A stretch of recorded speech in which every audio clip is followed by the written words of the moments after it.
laugh and cry. He's a family guy. Hello everyone, welcome back to another Family Guy review. I have slacked off a little bit, meaning I have to catch up on the 2 episodes I have to review now. Great. But that shouldn't be an issue, seeing as Family Guy is supposedly going on hiatus until February in next year. Which I guess kind of sucks, because, I don't know, I kind of like seeing new episodes here and there. But at least I have some time to go back to the other episodes of this season and give my thoughts on them episodes, because I have a few of them. Anyway, with that out of the way, we have Pawtucket Pat, this season's political episode, as I'd like to call it. So far, pretty much every modern Family Guy season has had at least one of these kind of episodes, focusing on a real-world political issue. Last season had The Movement, 2 seasons ago had Trump Guy, and there was a few others as well in that season. Season 17 was just political as hell. Season 16 had PT4, and Season 15 had Hot Shots, and Dilly Deported if you count that as well. Guess what? All of them are bad episodes. Yeah, all of them. Season 17 in particular has very bad political episodes in my opinion, and just fuck. Trump Guy was horrible. Let's just get that out of the way. Because Family Guy isn't very good at politics, unlike shows like South Park, which nearly every political episode I actually enjoy. One thing I can say for this entry in particular, in the list of political episodes that it's now in, this is easily the best one out of all of them. Yes, I'm not being generous, I think that this is the best one so far. Not like that really means anything, as this episode is only slightly above average. Yeah, the political episodes, the best one isn't good, so yeah.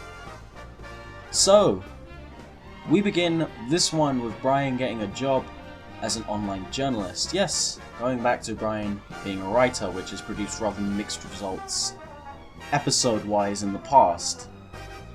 One thing I can give this episode credit for is that the Brian journalism stuff is actually entertaining, especially when Stewie is reacting to his journalism-based douchiness. Alright, guess who just wrote 10 facts you didn't know about Jerry Seinfeld? Is one that he's Jewish? Guess who just wrote 9 facts you didn't know about Jerry Seinfeld? He likes classic cars? Guess who just wrote 8 facts you didn't know about Jerry Seinfeld? You probably said he was Jewish a second time. Alright, new article. Even in subpar episodes like this, Brian and Stewie's relationship still shines through, which is nice. The journalism plot kind of drops off though when Brian finds out that Pawtucket Pat, the mascot of the beer that Peter drinks, I don't fucking know, stole his own beer recipe from Native Americans or something like that. You know what?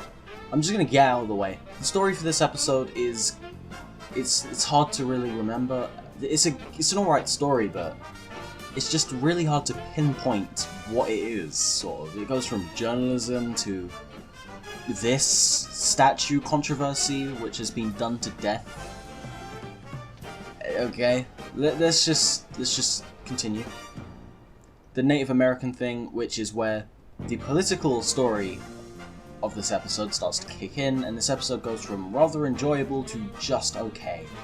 As the episode goes from Brian being a douchey journalist, which I find at least funny, to him arguing with Peter about whether the town's statue of Pawtucket Pat should stay standing in the park.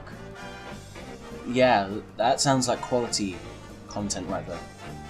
Eventually, Brian does get sick of arguing about the statue, so decides to go with Stewie and take down the statue himself, which, you know, Brian, I guess, if you really want to know, Brian, yeah, I'm just done at this point.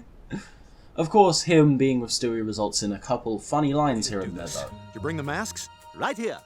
What the hell is this? You said to bring masks. These are from last year's charity ball at the Guggenheim. Whatever, just help me tie this rope to the car. Sorry, I need a free hand to hold up my mask. Enough with the damn masks! After taking down the statue, Peter and some outraged adults rally around where the statue was in town, leading to a group of Native Americans showing up to deliver the point of this episode and what it was kind of going for, which is that people should be asking how the statue affected the Native Americans and not how it affected them. It's an alright point, I guess it works, but a point that could have been delivered much better. Something I have noticed about Season 19 is that the plots have actually been rather solid, except a few episodes here and there, but the humour in particular has been lacking. And this episode is no exception, with some pretty good story beats and a point that actually makes sense for once and isn't hastily smashed into the episode last minute like it was in The Movement last season. The humour is severely lacking, however, with only a few good moments here and there. Even the pigeons who poop on it are in a moral quandary. So what do you two think of the statue being on public land? Cool. Not cool. Maybe this episode could have done with a B-plot or something to maybe add some entertainment value to it. Overall, this episode was average filler Family Guy. While the plot and point of the episode was solid enough, those things are wasted on a rather low amount of comedy that would work for me. Most of the stuff that does work is from Brian and Stewie's relationship, which still shines through in mediocre episodes such as this one. Anyway, that was my review, and I hope you enjoyed this review. I know a lot of people didn't enjoy Pawtucket Pat, but next week we've got Family Guy's Christmas special, and there are some positive things I have to say about that one, so stay tuned for my review of the first Noel. See ya!